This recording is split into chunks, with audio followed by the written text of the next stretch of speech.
The development of trust. It is hard to build trust, and it is easy to lose it quickly.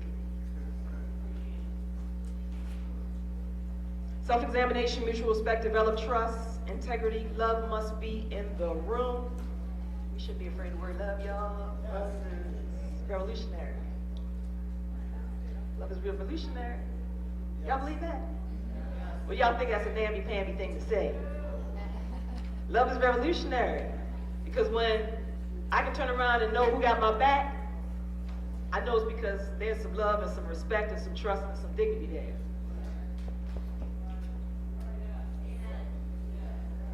Love must be in the room. There must be a willingness to work through challenges while keeping our eyes on the work. This is where I need the energy, y'all. The energy. This is where I need the energy. Not only because I just need it right now, but on that statement, I need the energy. A willingness to work through challenges while keeping our eyes on the work. And self-care. I'm still a work in progress on that one. Self-care, self-care, self-care, self-care, self-care, self-care. The needs, legitimacy, and sustainability. We got to figure out the who, the target, and the audience. Nuts and bolts stuff, right? We got to figure out the who, target, and audience. We got to figure out the what are the results we want. We got to figure out the how, what are the strategies and the way that we're going to engage in implementation. The who, what, and how. That's how we're going to build legitimacy and sustainability. We have to develop an infrastructure built on legitimacy. So you got to have the who, what, and how. And then you got to develop an infrastructure built on legitimacy and independence and accountability. Right? Not just to the folks we're trying to get the changes from, but to each other. Right? We got to have attention to and knowledge of the nuances. The work we are engaged in, whatever that work is, I'm going to say the work we're engaged in, is complex. It is multifaceted. It is multi-level, right?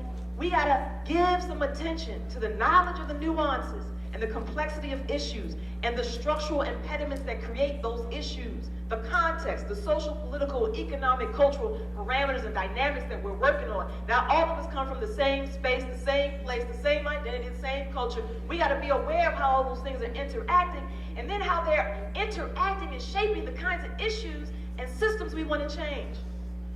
Nuance and complexity.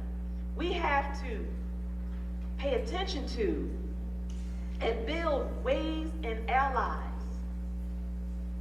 And I was challenged on the word allies yesterday, so I'm trying to think of a new word to get underneath of that by Mother Ruby Sales, who challenged me to think about a new word for allies, because I don't quite capture the ways in which the humanization needs to go both ways, and it's not just the ally helps those of us who marginalize to gain some humanity and actually push forward and against oppression, but that in doing that, and if you don't do that, you lose your own humanity. So I'm trying to think of a word that allows us to get beyond allies, which sometimes can portray a one-way equation that doesn't deal with power in and of itself. Anyway, you gotta figure out the ways and or allies that you need to develop the resources, the training, the publicity, and the expertise. And when I say expertise, I'm not talking about PhD. Only reason I answer Dr. Rhonda is because people in the community say Dr. Rhonda. I say, my mama named me Rhonda, but folks say Dr. Rhonda. So I take that as an honor from people in community. I'm not talking about, when I say expertise, just book knowledge. And I'm not just talking about college degrees, because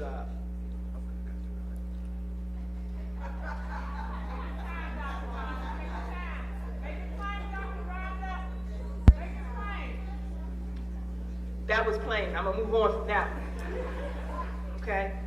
But the expertise that has to be extended, used, and afforded as a part of, on behalf of, the collaborative that you're working with, the group of folks that you're working with. Okay? So you have to have common purpose and a set of principles. You have to be listening to constituent voices, their needs, their desires, their wishes. You got to do some base building. And you got to be folks who navigate the insider-outsider dynamics in your own organization and in community. All right? Collaboration. Collaboration. So you got the vision, and this is I'm going to end here with collaboratives required, and I'm going to go to mental fight. And then let's see if we have some Q&A, and hopefully I've provided at least some food for thought. Right? So collaboratives require all that stuff.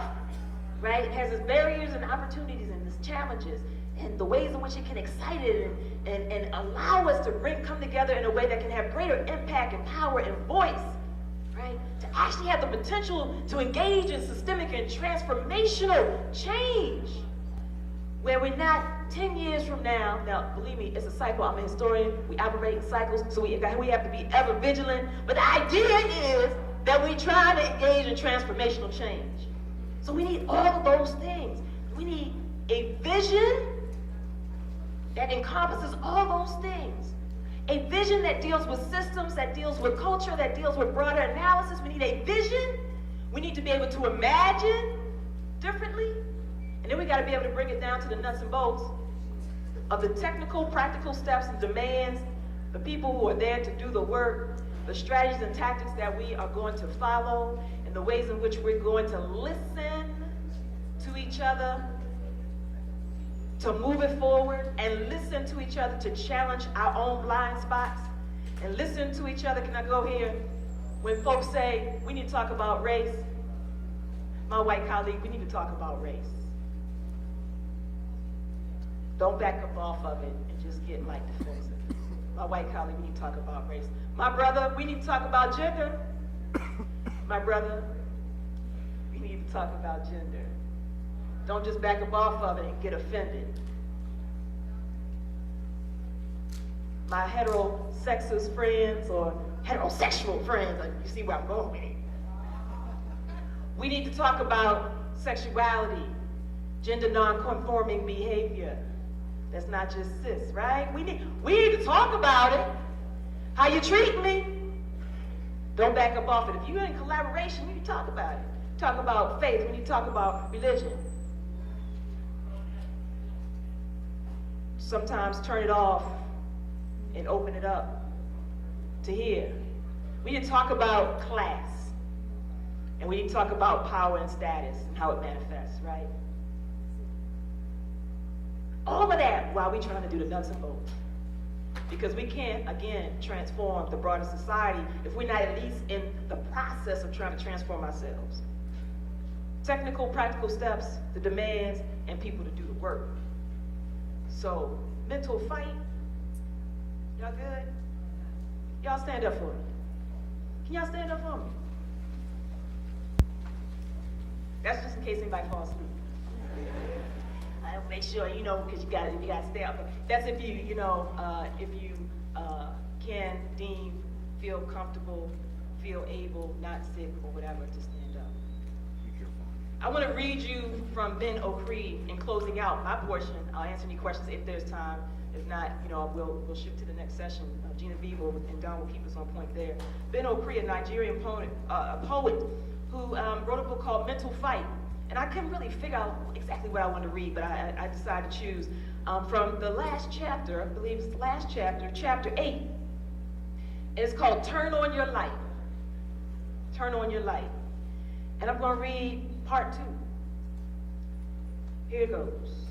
The new era is already here. Here the new time begins anew. The new era happens every day. And every day is a new world, a new calendar. All great moments, all great eras are just every moment and every day writ large. Thousands of years of loving and failing and killing and creating and surprising and oppressing and thinking ought now to start to bear fruit to deliver their rich harvest. Will you be at the harvest? Among the gatherers of new fruits? Then you must begin today to remake your mental and your spiritual world and join the warriors and celebrants of freedom, the realizers of great dreams. You can't remake the world without remaking yourself. Each new era begins within. It is an inward event with unsuspected possibilities for inner liberation.